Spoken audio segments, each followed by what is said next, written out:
gives you a sense of balance in your life so that you're less likely to kill yourself. Okay, let's talk about one last thing. One last issue that is brought up consistently in this book is the notion of, speaking of how it is, so the whole point of this, and your book, our book in this class, doesn't get into all the types of suicide. Anomic, fatalistic, so we don't need to worry about that. I'm mainly concerned that students understand integration, regulation, Durkheim's work on suicide, that he was interested in entire populations, right? And how the social forces, social determinants lead to high and low suicide rates. That's good enough. Another source of external stress that entire populations feel is, again, connected with this idea of the unequal society, and that is social stratification, right? The idea of social stratification.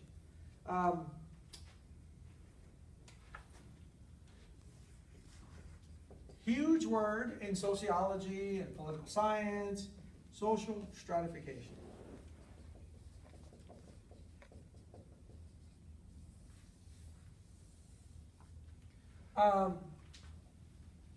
Stratification, it comes from the word stratify, right? Sort of like, what's that? What are those people that dig up rocks? What are they called? Geologists, right? Geologists. The strata, right? The layers of soil. Well, social stratification also thinks about these layers, but not of soil, right? But that society is organized in a way that the people in that society were kind of like layered. Now, not physically layered on top of each other, right? But that some people, we talk about this all the time. Who's at the top? Who are the people at the bottom, right? Implying the stratification system. Well, what is it that puts you at the top of the stratification system? What could that be? Money. So education. Right? Education. Well. Inheritance. But is it, what's that? Inheritance. So money, inheritance, education. But everybody, other than inheritance, everybody in this room has money, and everybody here has money, right? We all have money. I mean, you got money. How much? To an extent. Yeah. Right. So everybody got money. I hope you got some money. I mean, it could be a quarter, but you got money, right? It could be $100 in the bank, but you got money. So it's not just having money. What creates stratification? Class. What's that? Social class. Social class is associated with money, but everybody in this class has social class. You all have social class. Everybody has it. Race. Access to opportunity. Huh? Race, investments, occupation. Well, you've all got, that's okay. I love it. I love it. Age. Right? Just even something as simple as what you just said. What did you just say, Sun City? Social class. You said social class. Everyone in here has social class. Most of you are probably middle class, right? Some of you might have grown up lower class. Some of you are just pure white trash, right? Sorry, I'm just kidding, right? So we've got different social class. So it's not just having things like money. It's not having social class, occupational status. The point of stratification, let's keep it simple. It's some of us have a lot more than others, right? So we all have money. In this class, we all have money. But there's a big difference between us having, enough money to pay our bills every month, right? That's it.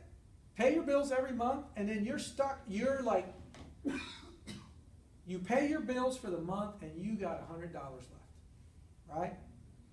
That's different than paying your bills every month, right? And you still got $1 million in the bank, right?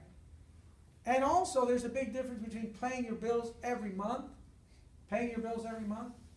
and living in a 400 square foot apartment in a really poor part of town, versus paying your bills every month, having $100 left, but you live in an 8,000 square foot house in the Dominion. And believe it or not, there's more and more people in the United States like that. Upper class, yuppie Americans living in big homes who are living paycheck to paycheck, right? They look like they're living the uppity middle class. Yeah, They used to call that living beyond Thanks. your means. beyond your means. Like when I Right. grew up, that's what they would say about some, oh, he's just to show off, he's living beyond his means. Yeah, so living beyond your means would imply that individuals don't have enough to live the kind of material wealth that they have. Well, the point of social stratification is that some people are at the top of that stratification system, some people are at the bottom, and that is all based largely on the level of rewards that you have, right? Society rewards the individuals that are part of that society. And that is every society. I mean, every society rewards the people in that society.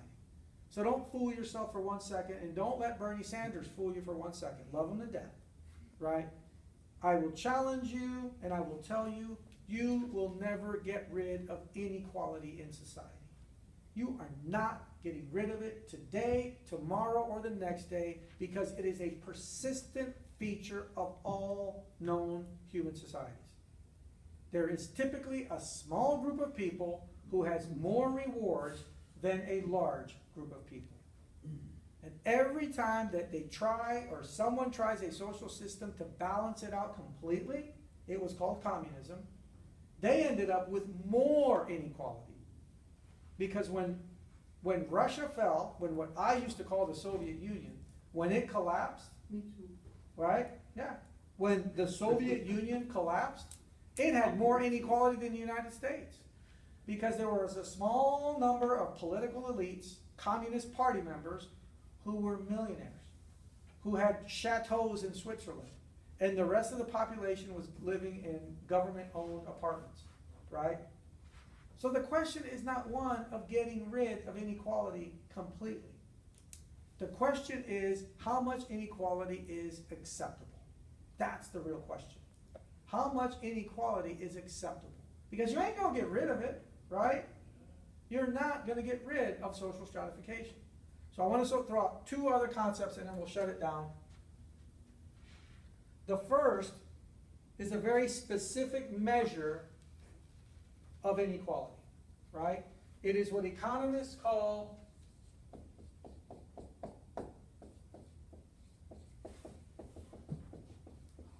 please don't ask me what those stand for. Does anybody know? Because I don't know. But we just call it the Gini coefficient. The Gini coefficient. The Gini coefficient can be anywhere from 0 to 1, right? The Gini coefficient is an economic algorithm designed by economists that tells us the level of sheer stratification in a society. The level of sheer stratification in a society. Theoretically, in the number 0, there's no inequality whatsoever. Again, that's theoretical. Every person in the society has the identical number of rewards, which would mean in our society we all drive the same car, we all have the same job, we all have the same clothes in our closet, we all live in the same house, and we all got the same amount of money coming in every month. Would that include, we all would have to have the same ability levels? Nope, doesn't matter. Oh, All we right, have right. is equal rewards. It's just Oh, that's a good question. everyone's stuff. All we have is equal rewards. Everybody has the same. If I have a laptop, you have a laptop. And we've got the same laptop, right? Again, 0 Gini coefficient is a complete abstract theoretical idea. It doesn't exist, okay? The number 1 is a society characterized by absolute sheer inequality, which would mean, theoretically, one person in the society owns everything, and the rest of us own nothing, right? Again, a purely theoretical exercise in social stratification. We can look around at countries around the world, however, and examine Gini coefficients. Does anybody have like a phone that can go to the internet? I think we looked it up in social problems, wasn't did, it? Like right? 0.7.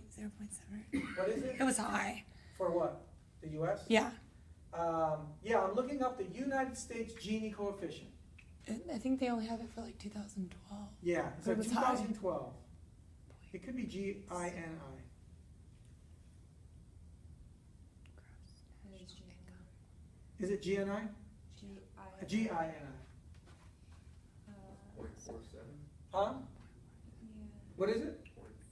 4.7. 0.5. 0.5. Yeah. Let's say that the United States is 0.5, right? That's our Gini coefficient. So our level of inequality is right, sort of in the middle, right? Look up, can we look up Denmark? Look up Denmark.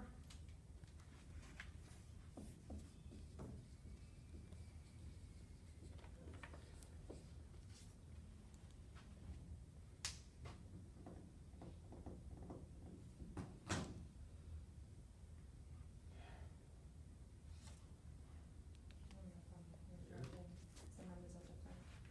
The one I'm seeing is about half, 0.25. 0.25, right? Good enough for our purposes. Let's say, so which country has less inequality? Clearly Denmark, right? Now we can look up a country like Saudi Arabia that's going to have exceedingly high levels of inequality because a ruling family monopolizes so much of the country level wealth. So here's the point. What social stratification has to do with the social context of mental health? The idea is going to be societies with a higher Gini coefficient, right? Societies with greater inequality are going to be more unequal societies, which make the provision of services that assist people with mental health illness harder to access equally. Because if we're talking about resources not being available, helping people, healthcare access is distributed throughout the society.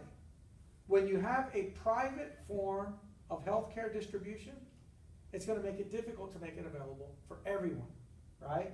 Because if it's private, it implies you have to pay for it. Just like owning a home. Who owns homes in the United States? People that can afford to own homes.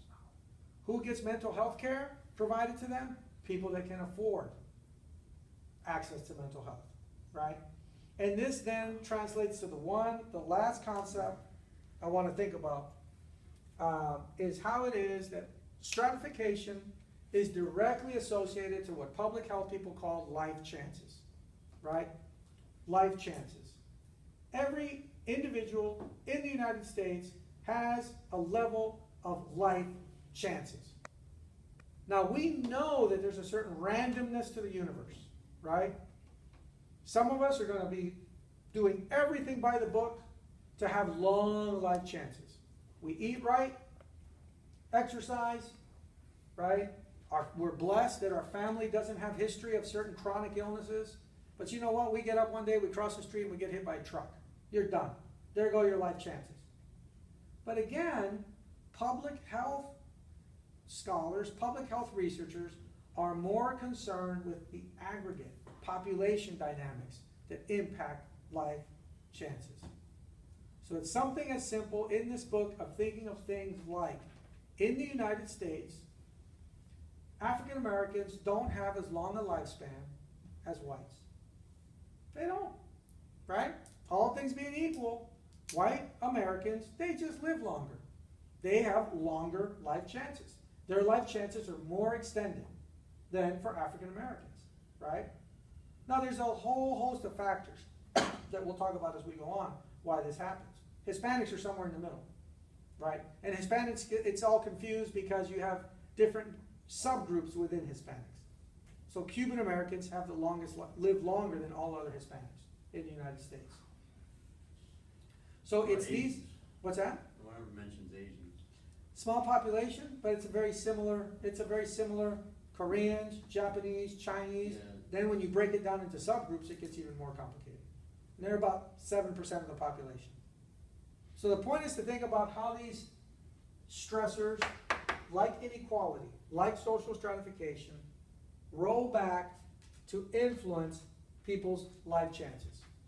And your life chances are often empirically associated with the status of your mental health, right? The status of your mental health is directly linked to a host of other life chances. Okay, let's leave it there. That gets us going through, gets us started. Thank you guys. The students taking this class on the internet, watch through, keep reading the first 2 chapters of the book, and then follow up on the next video. Thanks.